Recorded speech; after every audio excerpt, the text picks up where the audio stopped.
Hi, everybody. We love being the thing that stands in between an audience and networking cocktails at the end of the day, so hoping we'll get a lot of audience engagement in Q&A about halfway through this. So one, we know you're listening, but also so we don't feel guilty for holding you up through drinks. So thanks in advance for your help with that. But we really did save the best for last today and are just absolutely thrilled that Shai Weiss, who is our newest board member, decided to join us. It's not every day you get a travel industry legend on the stage to close us out. So please join me again in welcoming him here today.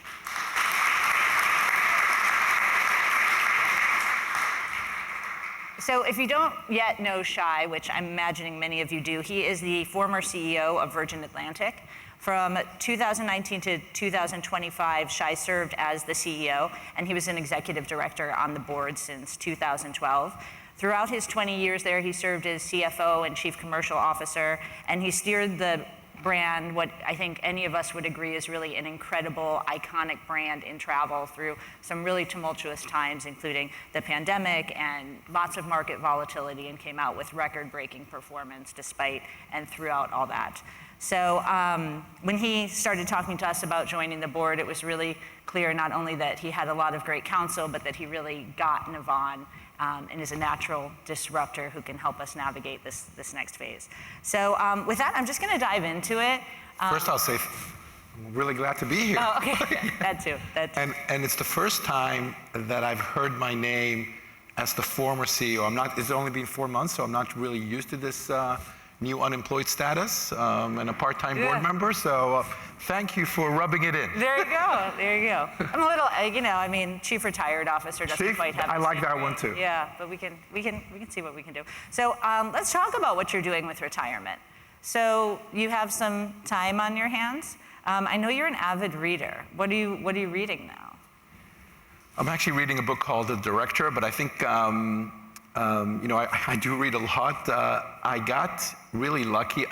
So my favorite business author is Jim Collins. And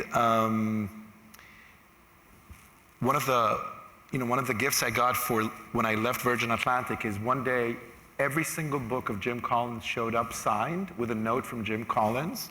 And then he's just published a new book about how you analyze people and leaders, including his own retrospective on his own life.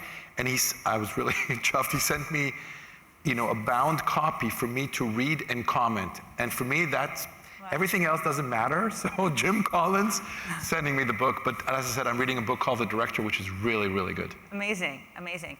And I'm wondering if you're traveled out at this point, or if you're doing a whole lot of personal travel that you never got around to at Virgin. So, first of all, I've never traveled out, okay? Anybody all of you are in our great industry, and you wouldn't do the jobs you do if you didn't appreciate and love travel. I'm gonna be honest, I haven't done the big stuff yet, but I've got a few things lined up. The biggest thing is coming up in September. I committed to myself. Has anybody seen the movie Wild with Reese Witherspoon? So there's a very famous trail called the John Muir Trail, which runs either from north to south or south to north, from Mount Whitney to the Yosemite. It's 240 miles. You have to carry everything on you, including the tents, and I'm committed to doing that. I really hope that at my age and my stamina, I can do it. But that's a big one that I have lined up, and I'm doing also a round of the Mont Blanc in Europe with two of my buddies from almost 40 years ago. Got it. So we set the bar at Navigate in this experience for what you want out of a leisure trip, and now the bar just is going to keep getting raised. Absolutely. I get it. Okay, so let's get into it a little bit. Why did you decide to join the Navan board? And you could, do all the trails and sleep in. Well, so I love travel, and I had a bit of experience in technology way back when. I met the team. I wanted to be involved in travel, and travel tech is where I thought I could add a bit of perspective from the travel industry, from the change that is we're all undergoing, and all of you are leading in your own respective companies. So it was a natural fit. And also it meant that I didn't need, to get onto an airline to compete with some of my colleagues at Virgin or Delta or Air France, KLM or Korean. It didn't sound like the nicest thing to do. After so many years working with the likes of Richard Branson, Ed Bastian, the CEO of Delta, Ben Smith from Air France, KLM, and on it goes. This was the perfect opportunity to take, to just join a revolution. Yeah, love that. And this is another step for you in a journey where you've taken all different kinds of roles, like several different roles at Virgin. And I think for the folks in the audience, some folks have done the job at different companies, some folks are looking for another position. Maybe, how did you navigate your different twists and turns in your career? Well, I wish I could be very smart and tell you I had a really good plan. Yeah. I had no plan whatsoever. I do understand travel now, but when I joined Virgin Atlantic, I'd never worked in an airline, I'd never worked in travel. And most people say you can't, it's such a complex industry, and with all the particularities of running an airline and being responsible for the health and safety of millions of guests and 10,000 people, you shouldn't really undertake that. But my path has been one that I always advertise that I'm hardworking. I'm pretty good at studying new industries and immersing myself. I ask a ton of questions, as you already know, I think. Yeah. And must be hard for you to not run this the other way. No, I can have a digital twin talking to myself, yes. But the thing that the piece of advice, if I may, in 2023, I published, after many, many years, a recipe for leadership. By the way, it's on my LinkedIn, you can go and find it. It was inspired by Nike, and 1977, Nike did their 10 principles.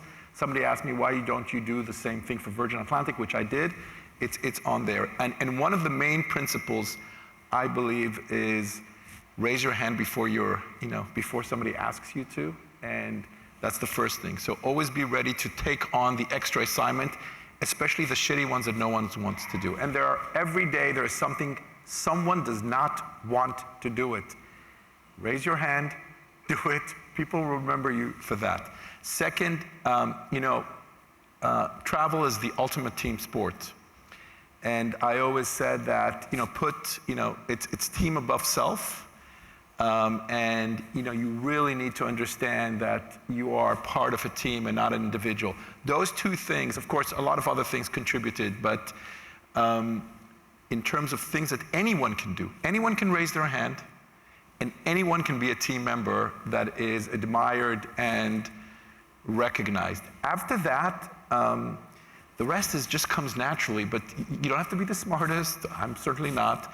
You don't have to be you're the nicest. You've just got to be an excellent team player that is willing to go the extra mile. Yeah. That emphasis on being a team player is especially interesting coming from you, because you were at a really disruptive brand. And I imagine you had a lot of disruptors. And I'm curious how you fostered a culture in a relatively traditional industry of people who took smart risks and were really willing, particularly from a brand perspective, to just disrupt the status quo, try new things. Well, first of all, I stood on the shoulders of a giant. My friend and colleague Richard Branson set up this company 41 years ago, set up Virgin Atlantic as a challenger brand, right, as a disruptor. And then we've taken it over the years and really embraced things further. We called, our brand campaign was See the World Differently. In every situation that we had, we would see the world differently. You would recognize, by the way, who's flown Virgin Atlantic? Okay, not too bad. Not enough, but not too bad. So a popcorn a popcorn and ice cream when you're watching a movie. The first lie flat bed. The first premium. The first people who would know how to engage with people, which is really not just functional. So our people on board would know if to call you, should we call you honey or madam, based on how we've, without AI, just the personal interaction. So we had the liberty to challenge. I'll give one of the stories I like to say is, how do you keep this alive? Okay, now I can say it a bit more freely. British Airways, it's hard for me to even talk about British Airways, but I do like them, and they're a very good company. British Airways sponsored, the London Eye, that big Ferris, the wheel in London that next to Parliament, and it was on the Thames, and they brought a lot of cranes to put it into the right position, and it didn't work. So Virgin Atlantic hired a blimp, and it said, BA can't get it up. Okay? Now, I cannot tell you how much press we got out of it, how much kudos we had from the people that worked at Virgin Atlantic that aspired. So once in a blue moon, we'll do something that no one expects. It could be not a gimmick, so I don't like the gimmicks. I like things that are enduring. Virgin Atlantic will be the first airline with Starlink across all its fleet, which would mean that people on board can stream, video quality. They can watch their favorite series. They can watch assuming rights are available. They can watch their sports team. They can do a video call, which, by the way, will be more prevalent on planes. So this spirit of innovation and the challenger, just like Navan, the challenger of an industry that needs change, see the world differently, be a rainbow. That's the things that we aspire to be. Let's talk about the disruption of the moment. Elon was just up here talking about AI. I love watching Elon do that personally. But it's just such a front and center trend. And some out there have speculated, or some have even tried, that it would be relatively simple to vibe code an equivalent of Navan or other applications in the space. What would you say to them? Well, first I would say that, AI for the travel, a lot of you are custodians of travel. That's what you do. Travel is not going away because of AI. That's the first thing. So it's the first time in my career where there is a change, but that change is not going to take at least the travel industry out of business. It's only going to enhance it. Look, when you walk into a Starbucks, there's a very funny question. You ask a person, how many options are at a Starbucks? And people think, oh, I can just get a latte or a cappuccino. But then you explain that there is sizes and flavors and this type of takeaway and stay in, the type of milk. By the way, it's hundreds of thousands of options exist in a Starbucks. Mm-hmm. In travel, it's multiplied. So the fact that people can have choice, and everybody's got their preferences. We were just talking about, specific preferences. Mm-hmm. You don't like carpets? No. Okay, so no hotels with carpets. So the ability to really explore and curate my personal travel experience within the parameters of the corporation, within the policies, the controls, the regulation, the health and safety, and on it goes, is fantastic. To think that someone can just show up, yes, they can probably do an element in vibe coded. Show me all the, what to do in New York City around this conference. Yes, that can be done. But the interfaces, and I think the various leaders of Navan showed this today, the interfaces to the various airlines, hotels, restaurants, car rental, GDSs, and your own corporations, that cannot just be vibe code.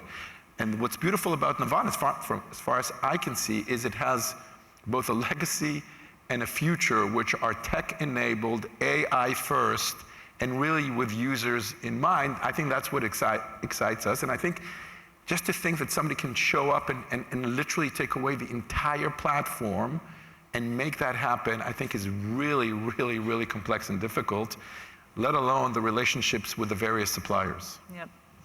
On the note of complex and difficult, regardless of points of view on AI, and there are many, it's undeniably creating some market dynamism or volatility, depending on how you want to look at it.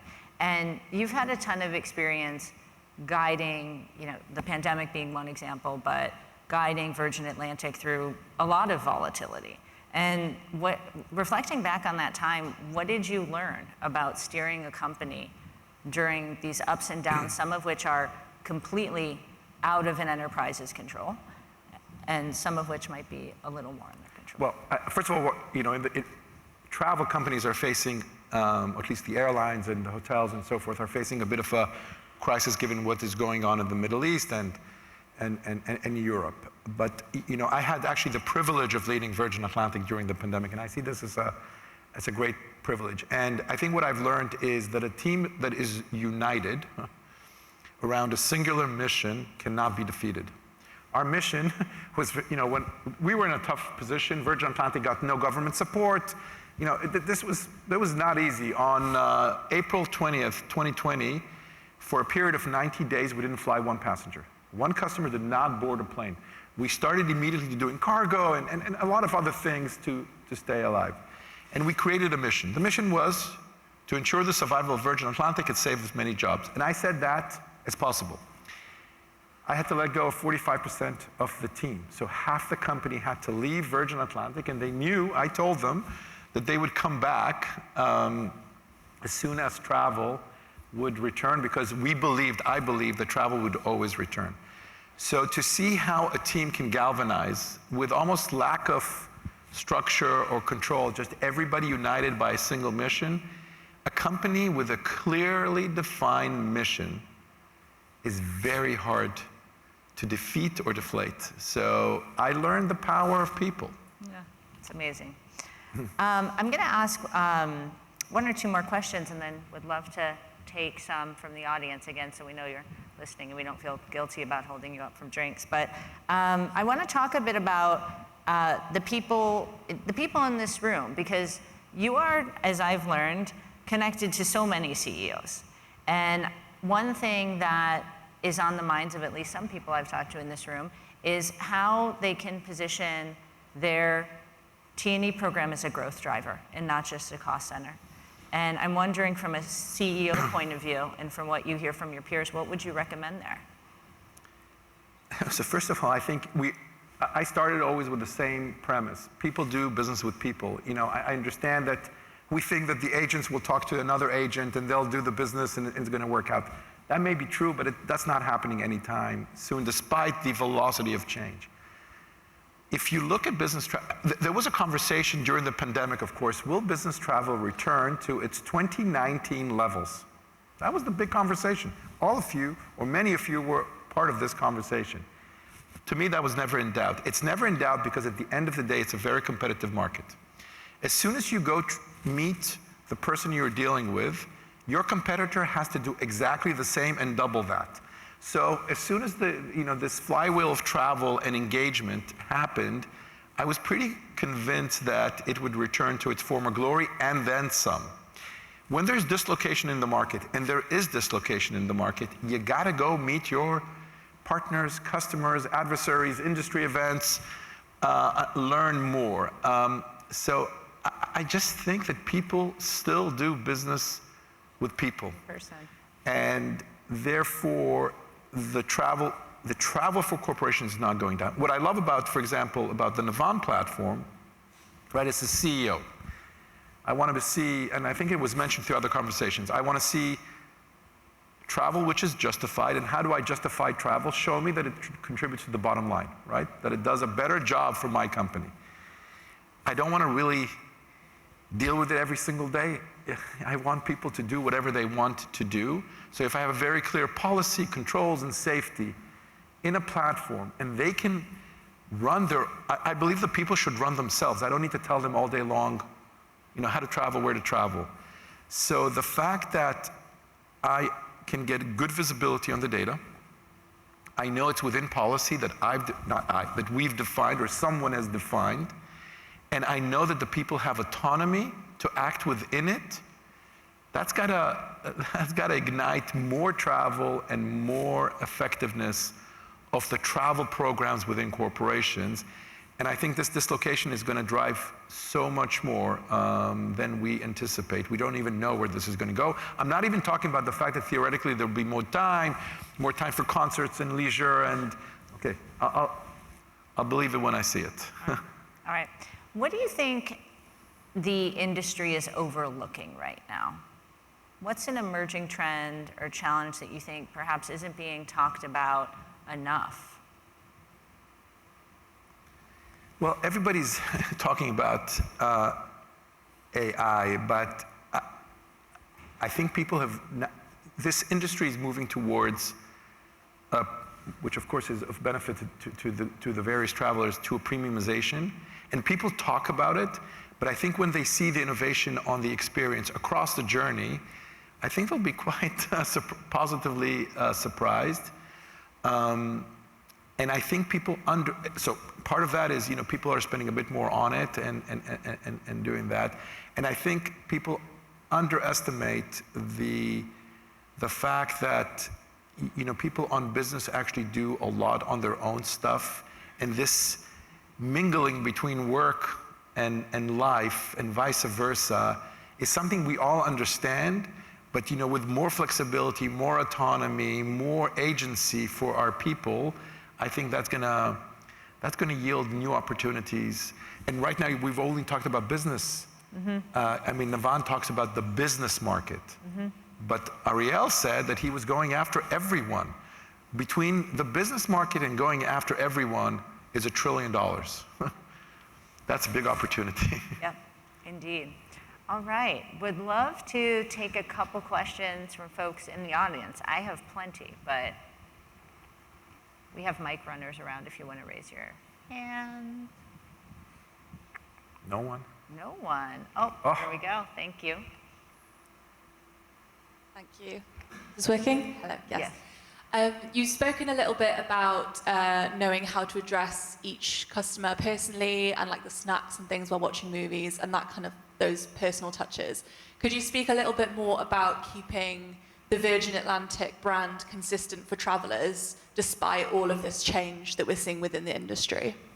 Well, first of all, I must say I don't, I can't speak on behalf of Virgin Atlantic. But I can tell you what some of the plans were. So last year we did our first CX showcase, which was a big event in London, very much like here today, with a beautiful setting and an explanation of what we were trying to do. And a lot of it was AI generated, you know. So exactly as Navan is doing, the airlines, Virgin Atlantic, is trying to create the concierge, right? The person, the agent that will allow us to actually anticipate your needs when you are on the journey with Virgin Atlantic. I don't mean just on the plane. You know, before you travel, you know, do you have the right documents? Can you check in? Do you know the way to the airport? All the stuff that you're doing, the airlines are trying to do exactly the same thing. Then it's so with that knowledge of what you want out of a travel experience, we can really cater to the needs of our passengers. Example, of course, is, you know, we started doing what we call pre-order, pre-select. We were one of the first people to ask you, actually, what do you want? You know, this question, even in economy, do you want chicken or pasta, is really a silly question. You shouldn't be asked that. You should say, I know that's what you wanted, and actually this is it, and I'm gonna surprise you because I know it's your birthday, and on Virgin Atlantic, we're gonna pop open a bottle of champagne because the crew feel like it, because you were nice to them, and on it goes. So the opportunities to delight guests, not passengers and not customers, guests, when they show up, not just at Virgin Atlantic, but any major, you know, premium carrier, is really endless. And when you attach it to holidays and your loyalty and understanding your preferences, we shouldn't ask you really, when was the last time you flew with us? Do you understand the procedures? So the opportunity to take the vast amount of information that an airline has on its guests with permission and translate that into a personal yet consistent experience, I think where, you know, Virgin Atlantic would try to be the best. This prompts a follow-up question for me. While you were there, what is the most extreme thing you personally did for a customer or a guest? Well, in 2020, I don't remember if it's 23 or 22, I decided that I needed to operate every single function in the company. Now, within... Say more about that. Yeah, more parameters. And one of the things that I will never forget is I operated as cabin crew. Now, that sounds trivial, that a CEO should know how to operate a flight. Now, I wasn't trained. So, So hopefully no one. who no, flew was on one of You're allowed to do, all you're not allowed to do, of course, is safety. So I had a special uniform that was not the color. So I did the VS-45 from London to New York. I must say I landed and flew right back, just to be clear. And as I can do the safety, and I have a special uniform. And in Virgin Atlantic style, the flight service manager says, "Oh, we have a special guest. It's our CEO, Shai, and he's here. He's good." I worked in economy, all flight. And he said, and she said, actually it was he. He said, "But please remember that you cannot talk to him about safety. He doesn't know what the..." Yeah? And I'm thinking, that's not a nice introduction to the service. And what I did They do... say you were the CEO? Or Yes. Okay. They just said, "Don't talk to him, he's an idiot." Okay. He doesn't know anything. And so I did two things which I think were pretty cool. I basically did a mentoring session on plane. So anybody who wanted to ask me a bit, after I did my shift, I sat in one of the rows and people signed up, and when they could come and talk to me about a business problem and I helped them out. And then the FSM sent me to clean all the toilets on board, which I did do, 5 of them. And my wife said they have never been cleaner in their lives. So that was my VS-45 2 to 3 years ago. Amazing. Amazing. I'm going to turn it back to the audience for a second. Other questions? Don't be shy.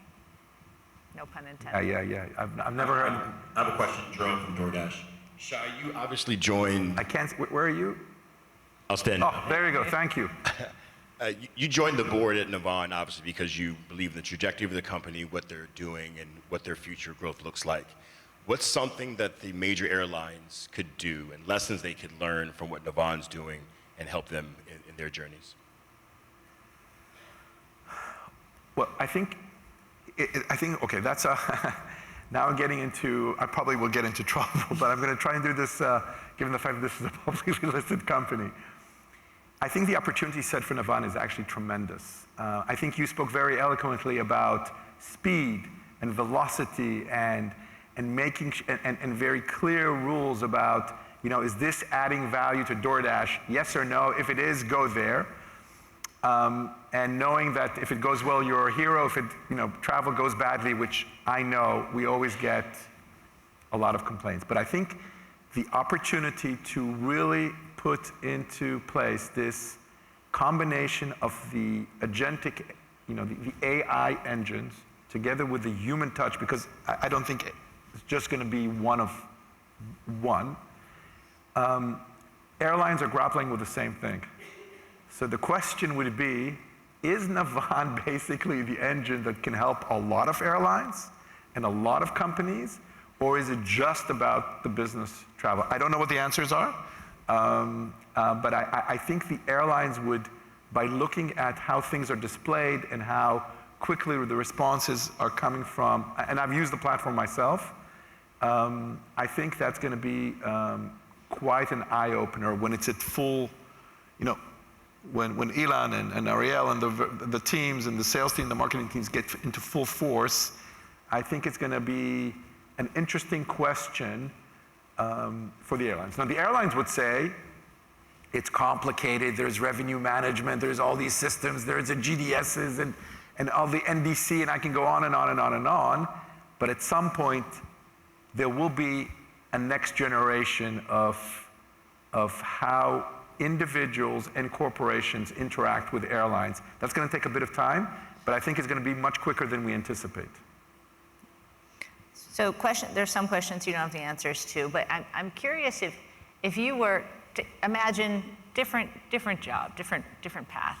If you were shopping for a new travel management platform, a new T&E platform, like let's say, you switch places with Jerome for the day. Yeah. What questions would you be asking, especially today, that you might not have asked 5, 10 years ago? I think 5, 10 years ago, okay. there's one problem when you talk to an airline person. We don't value flights as, you know, to our people, we have a very low tolerance for showing up in person. Because if there's an extra seat, you can fill it, and our people just get access to those flights.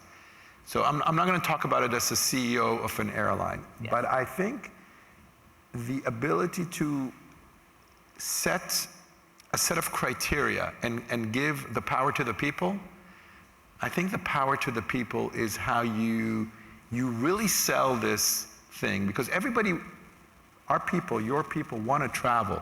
They just don't want to be treated badly. They don't want to feel like they put them in the worst hotel on the worst flight, and the rules tell them that they must stay on the weekend to save an extra $100 or $500 because they want to see their family and friends, or they have something else to do.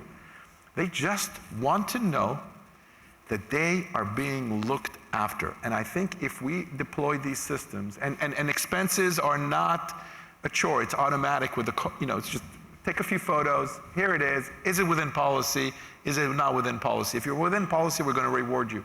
If it's not within policy, we're going to have a conversation. Knowing that is now such a easy, it's getting more and more easier to do, I think will make, most of the people here in the crowd have a tough job. Most people see them as expense managers. You're not. You're travel managers. You are making these companies run. You're making sales happen, service calls, saving lives, changing lives.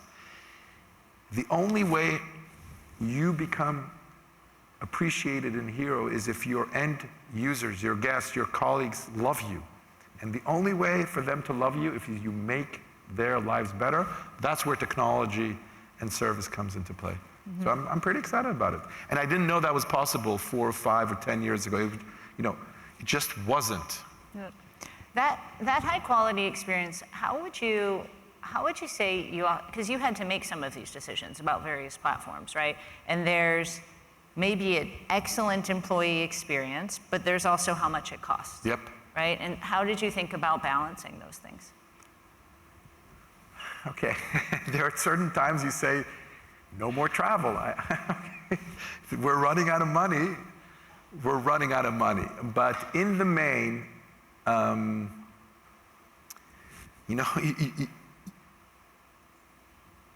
you need to grow the bottom. You need to grow your sales, and you need to grow the bottom line. And travel is the big unlock. And you don't really want to cut it, but sometimes you do. Sometimes you grow it, and it's a good proxy for understanding where the company is really doing well. But it's our job, your job, to prove to people that engaging and selling are intertwined with face-to-face, and exploring the world. So, look, I don't want to say it didn't happen. There are points I said, there is a freeze. No one is going anywhere. We don't have money. You're staying here. We'll do everything by call or by Zoom. It doesn't work. And then you release it, and then you find the right balance. I think the difference now is the ability to set one set of, like I said, rules, procedures, controls, safety, and let the people manage themselves. Most people show up at work, they want to do a good job. And if they're outliers, these systems will find them very, very quickly. Indeed, indeed. All right, I'm going to look to the audience one more time, and I have a couple questions to wrap up. But if anyone, it's very bright up here, so if you have a question. There's one over there. There you go. Hello. Hey. I'm Michelle from Perella Weinberg Partners. Okay. Heard a lot today about agentic tools, and you as a board member, as a former CEO. One thing I haven't heard is anything about cyber security and how we're now going into a new realm with these agentic tools. But is there a concern, and how do you mitigate those risks, those cyber risks? You may not know, but I stepped down from a board of a company called Checkpoint Software, which is one of the leading cybersecurity companies. I did that. I was there on the board for 7 years and had a front row seat to cyber, and of course for all of us, but especially for airlines, given the national implications of hacking an airline, especially if you're a large and important airline. Look, these are complicated matters, especially when you're starting to give permissions to agents, to access information. You're not monitoring this all the time. This is, I think, the next phase, and all these major corporations, whether it's Checkpoint or Palo Alto or Fortinet or Okta, and I can go on and on and on, are thinking about how to not just protect the cloud, which was the big thing until a few years ago, but how to protect cybersecurity in the world where these tools that we're all so excited about can actually be used, and I think Elon mentioned that, they can also be used to harm us, right? Go attack, go find, go exploit, go. That is going to be a major, major, major thing, because these, as far as I understand it, what I can see, these platforms can generate malicious code very easily, and some of the systems on the other side are not yet as sophisticated as the attack, what is called the attack vector. I don't know what the solution is, but I think it's going to be extremely prevalent. But all the organizations now have some very sophisticated CISOs, and that is their job, and it's a major, major risk, especially for travel, given, I think some of the people on stage in the first session mentioned duty of care. I think the representative from GE talked about it. So the duty of care to your people is so profound, which will mean that adoption will be a bit more cautious and slow, but ultimately, it's not 100% bulletproof, but I suspect that we'll find a way to navigate, no pun intended here, through this. Love that, yeah. love that. Yeah. Other questions? Okay, I might turn. Oh, there's one over there. There you go. It is fair. Everyone's in the spotlight from where I'm looking. Thank you. Shai, you have a reputation of taking some risk, doing some things. In some cases, Navan is still looked at as a new player. How did you go about looking at risk and reward and ultimately making the decision? That's an excellent, excellent question. No risk, no cigar. That's, and I was very lucky to work in an environment where, I'm talking about for me personally as a CEO, as a leader, risk-taking was acceptable, and failure was part of it. I failed, it's well known, we bought a company called Flybe, which was a regional operator in Europe and the United Kingdom. We wanted to get more feed into Heathrow and Manchester and other airports. They had valuable slots. It cost us £75 million. It was my idea. Nobody knows where, Flybe does not exist today, and we lost £75 million. They called on March the 8th, I think, of 2020, and they said, we need more money. And I said, every penny I have is going to go into Virgin Atlantic. I'm sorry. Can do. So in a normal environment, losing a lot of money is not a lot of fun. But in our environment, I think it was clear that risk-taking was part of it. Failure always sat with me. Always sat with me. Success with the team, failure with me. I would say we could even do better in terms of celebrating success, but recognizing, learning from the mistakes, understanding them. But I truly believe that if you are part of a challenger brand, if you are trying to disrupt a very big industry, you're not just going to be able to show up and say, I'm going to do exactly what they do. Nobody's going to give you the time of day. So that was that. And of course, Richard Branson is the ultimate risk taker. Calculated, careful, but the ultimate risk taker. So we had it was there for many, many years. For 50 years, we've been running around promoting risk-taking, understanding the things that come with it. I would say people underestimate, even at Virgin Atlantic, how much time and effort goes into the analysis. What can go wrong? What will go wrong? What's the downside case? What can we do to mitigate it? And then take the decision. Ultimately, people just see the decision. They think it's on the fly. It's not. Calculated, thoughtful, but understanding that it's not bulletproof either. What's the risk you remember taking that had the biggest payoff? It felt like a huge risk at the time, but you look back and you're like, huge risk worth taking because huge payoff you almost couldn't have anticipated in the moment. Well, there are plenty of them. Are there credit card providers in the house? No. Okay, I'm in a safe space. Thank you. So it's going to get good, I can tell. Yeah. So when the pandemic, an airline takes sales and holds on to the cash. When the music stopped in 2020, we had sold tickets of about $700 million, so about $1 billion worth of sales, and a lot of it came through the credit cards. And the credit cards would have, people use their credit cards, the credit cards companies sent the money to us, as they should, and we were now liable for the flights. Well, there are no flights, and everybody absolutely rightfully wants their money back. And the decision was, I remember it very, very vividly. Everybody's calling for their money. The credit cards companies want the money back, and they're amazing partners. They all want their money back to send to their customers. I ran a very, very quick analysis going onto the risk and said no.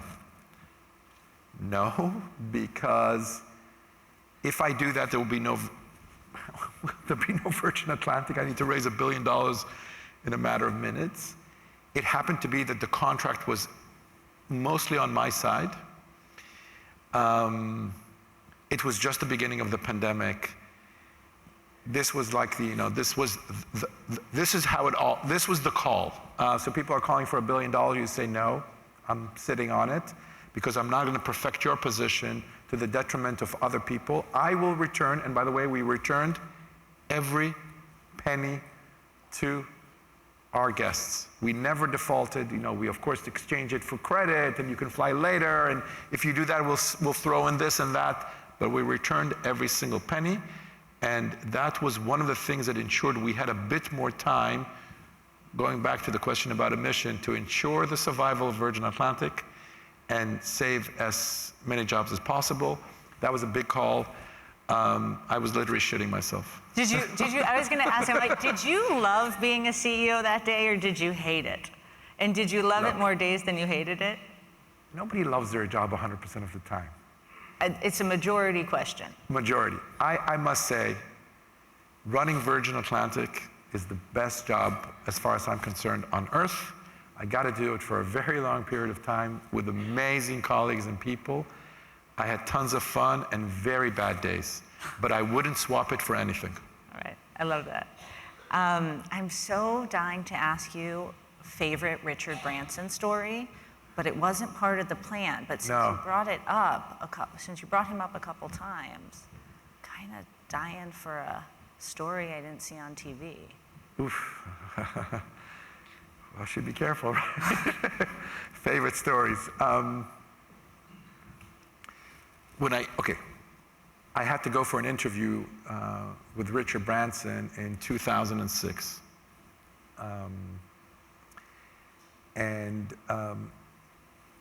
You're going to think this is a terrible thing, but I had to fly to his island. Yeah, Necker Island. Pretty cool, right? You're flying to an interview in shorts on Necker Island. The island is usually full of people. For some reason, it was completely empty. So we're sitting for about 3 hours, and he's asking me a lot of questions, and I think it's going, well, clearly it went okay, but that time I'm thinking, this is, yeah, it's going okay. I need to get out of here, right? Did you know that there was like a way out from the island, or No, there was a kind of like way you got out, dropped off? so I'm thinking I need to go out of here. Okay, I can't, right? I need a boat and and a plane and another plane, and this is in the British Virgin Islands. And he said, Shai, do you want to stay an extra night? And I'm thinking, it's just Richard and me. What are we going to do here?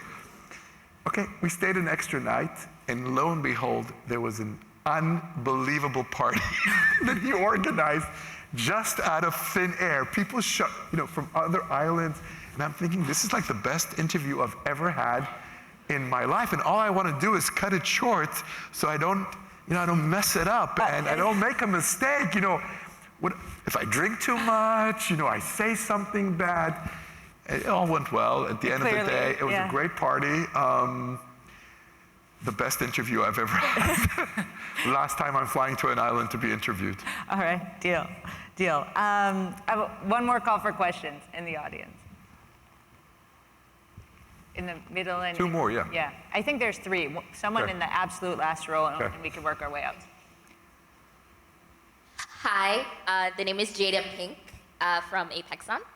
I like that you earlier mentioned a little bit about COVID, especially now that we're talking about navigating the future of travel. Yep.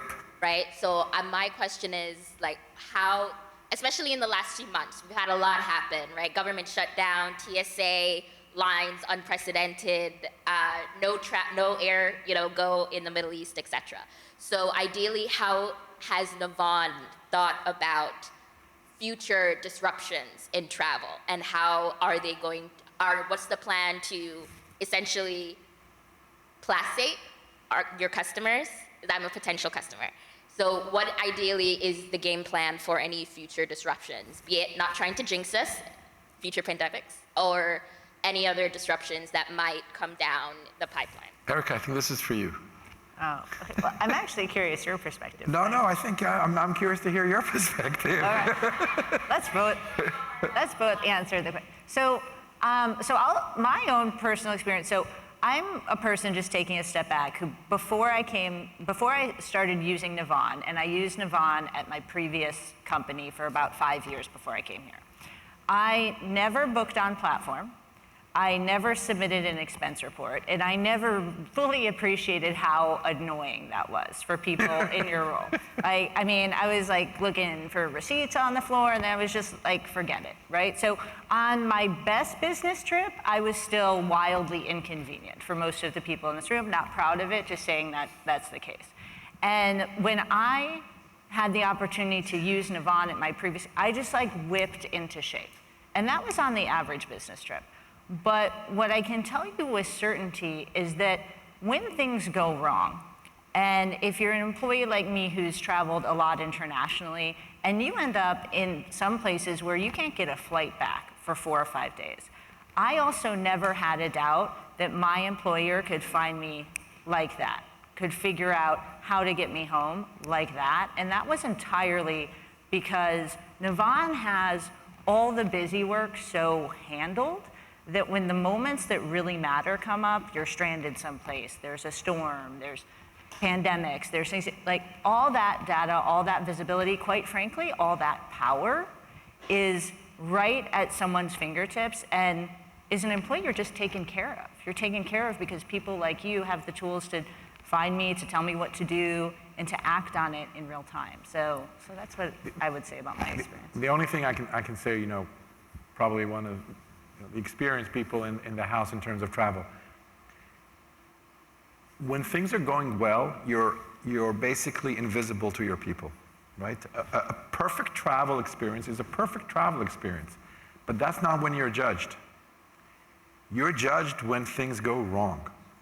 And I think Ariel said, when it rains, Navan shines. That's where you should measure. When you're a prospective customer, you decide not when it's going perfectly well. That's really, that's the best of all of us. Airlines, hotels, airlines specifically, just because of the level of scrutiny on health and safety, we manage for the downside, for the risks, for the things that can go wrong. We're all focused on making sure that when it goes wrong, because it will, we get to do a better job for you. That's how you, if I were you, I would work on that premise, because aviation, travel, this world is upside down right now, and everything can go wrong, and it will. And as soon as we finish one crisis, a new one will start. That's just the nature of this industry. And the fact that I saw that the CSAT was 80% during the storms, and that Net Promoter Score is 45 and it should be higher, and the time to answer a call, either by agent, agentic, or human, is seconds and minutes, and the resolution, first-time resolution, is high, that's what you should promise. And it's not invasive to the people to fill in the stuff they don't want to do. Fill in the expense reports, capture everything they've done, show where they've been. Are they within policy? Are they not? If all that works, you just focus on when it goes wrong. I think all the way in the back there was a question, and then there's one in the front. I don't know if we got a mic back there yet, or if you need to raise your hand again. No, maybe I misread it. I think there was someone up here too, thanks, in the second row. It's coming. Yeah. Thank you.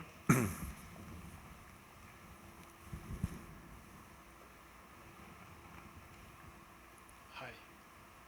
Hi. That's why it's working. Hello? Yeah.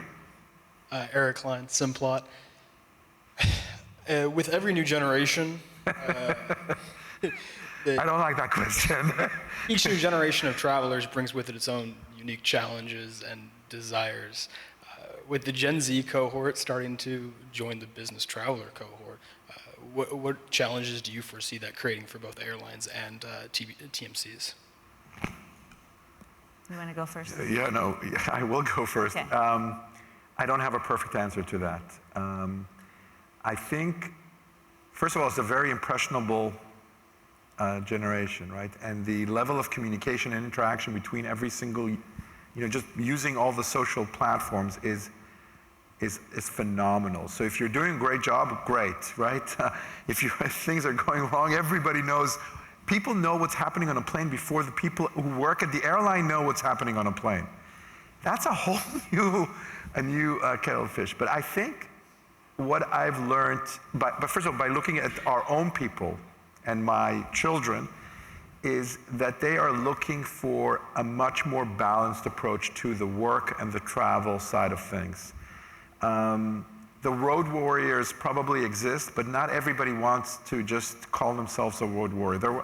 Everybody works hard, but I think they are more discriminating, and they understand so much more of what is possible and how to use the tools. And if one tool will not do it, they will find ways to hack the system. So you better find something that does the job, because if it's not working, you're toast.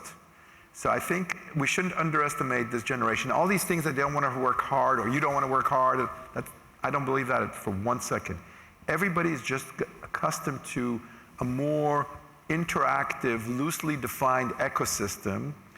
And it's not fads, but if you're not doing a good job, you're going to be found out very quickly. And if you're going to be found out very quickly, there's going to be somebody's going to find a way of just showing people, hey, I can do this quicker and faster. Why are we using this antiquated system that you've brought my way? And then I think the fact people do want to be appreciated, this generation wants to be appreciated for the money they spend, and they don't spend it easily. They know how to get better rewards for their money, and they're going to drive a hard bargain. I would just add to that, I think there's two things that I consistently see. I think that there's definitely still the desire for hard work, but there's a desire to get more out of work. Yep. And part of getting more out of work is saying, okay, well, I'm going to come to New York. I've got to be here for 6 days because I'm working on a customer conference, but 3 of my closest friends from college live here. Maybe I can extend on my own dime. And they're thrilled to have a tool offered to them that makes that process absolutely seamless. So I actually am very bullish on adoption at all companies when you have younger people coming in, because they're just looking for, how do I get the most out of my job when I think about the entirety of what I want out of life? I would say the second thing is, this is obviously going to be a generation that AI is just part of their workflow. And as they get more efficient, they're going to expect that the time they're picking up is enriched with experiences. So the demand for experiences and outstanding experiences, and travel being one of them, I think is only going to increase over time. And I think the appetite to actually diversify the places that you're going is going to grow as well. I would just add, I mean, one of the theories were that this generation has no brand affinity, right? It's a series of optimizations. I'm not entirely convinced that it's entirely true, from what I can see. I think brand loyalty is maybe harder to achieve, and you've got to be fair, and you got to price well, and you got to deliver a service. So I think the companies will have to work harder to achieve success with this generation as they travel, because they're so sophisticated. This is all natural to them to just look at the world and find the best opportunities for them. So, last question. Please. We've talked about Navan a lot today throughout the agenda and our breakout sessions with questions in this room. What's the one thing you think everybody should know that we didn't cover, or that you would just really reinforce about Navan, having spent time on the inside with us for at least a couple months now? From where I come, I always start and end with the people. I mean, this is a big event. So first, congratulations on a big event, and we haven't even been to, I'm assuming the party's pretty good. Yeah, party should be Okay, good. better be Virgin Standard party, yeah? Okay. No pressure given the Necker pressure. Island anecdote, Yeah, feeling no pressure. pressure whatsoever. No pressure. I think I'm encouraged and enthused to see the people behind the company. From Ariel and Ilan all the way down to every person I met and have met today, met before. You're going for it, and with the level of sophistication in the ranks of Navan, I think there is a fantastic opportunity to serve, to make the lives of guests, travelers, warriors, executives, travel managers, CEOs, and the likes so much better. It's a young company. And young companies have a long way to go, and I'm just thrilled to be part of the journey. We're thrilled you're on it with us. Thank you so much for being here today. Thank you, everybody. Thank you.